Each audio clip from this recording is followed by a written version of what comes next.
ফেসবুকে রিল বানাতে গিয়ে চলন্ত ট্রেন থেকে ছিটকে পড়ে গুরুতর জখম এক যুবক। চাঞ্চল্যকর ঘটনা সোমবার দুপুরে বিশ্রামগঞ্জ রেল স্টেশন সংলগ্ন আদিবাসী কলোনি এলাকায়। আহত যুবককে উদ্ধার করে নিয়ে আসা হয় বিশ্রামগঞ্জ প্রাথমিক স্বাস্থ্য কেন্দ্রে।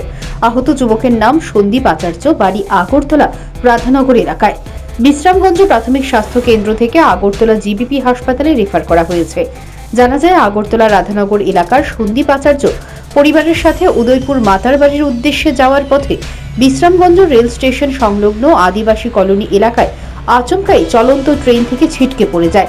পরিবারের সদস্যরা চিৎকার শুরু করেন। অন্যদিকে আদিবাসী কলোনি এলাকার প্রত্যক্ষদর্শীরা ঘটনা দেখতে পেয়ে দ্রুত খবর দেন বিশ্রামগঞ্জ অগ্নি নির্বাপক দপ্তরে। আহত যুবককে উদ্ধার করে নিয়ে আসা হয় বিশ্রামগঞ্জ প্রাথমিক স্বাস্থ্য কেন্দ্রে। সেখানে আহত যুবকের অবস্থা আশঙ্কাজনক দেখতে পেয়ে কর্তব্যরত চিকিৎসক আগরতলা জিবিপি হাসপাতালে রেফার করেন।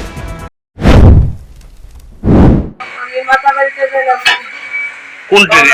আগরতলা থেকে? আগরতলাতে মাতাবাড়ি। কোন জায়গাটাতে পড়ছে? বিশ্রামগঞ্জ। রেল থেকে পড়ে গেছে গা?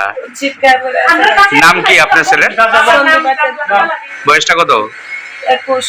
আপনার বাড়ি কোন জায়গা? বাড়ি আস্তা বড়রাধানগর। আপনার স্বামীর নাম কি? শ্রীনিবাস আচার্য। দুর্ঘটনার পর ট্রেনের যাত্রীরা চিৎকার চেঁচামেচি করতে থাকলে চালক ট্রেন থামিয়ে নেয়। রেল থামানোর পর পরিবারের সদস্যরা ট্রেন থেকে নেমে দ্রুত বিশ্রামগঞ্জ প্রাথমিক স্বাস্থ্য কেন্দ্রে ছুটে আসেন। ট্রেনে ছেলের সঙ্গে তার মা বাবাও ছিল। ছেলে ট্রেন থেকে ছিটকে পড়েছে, এই নির্মম দৃশ্য তার মা বাবাও দেখেছেন, কিন্তু তাদের কাছে তখন কিছুই করার ছিল না। যদিও ট্রেনে রিল বানানোর সময় তার মা বাবা যদি তাকে বাধা দিত, তাহলে ছেলে হয়তো রিল বানাতে যেত না।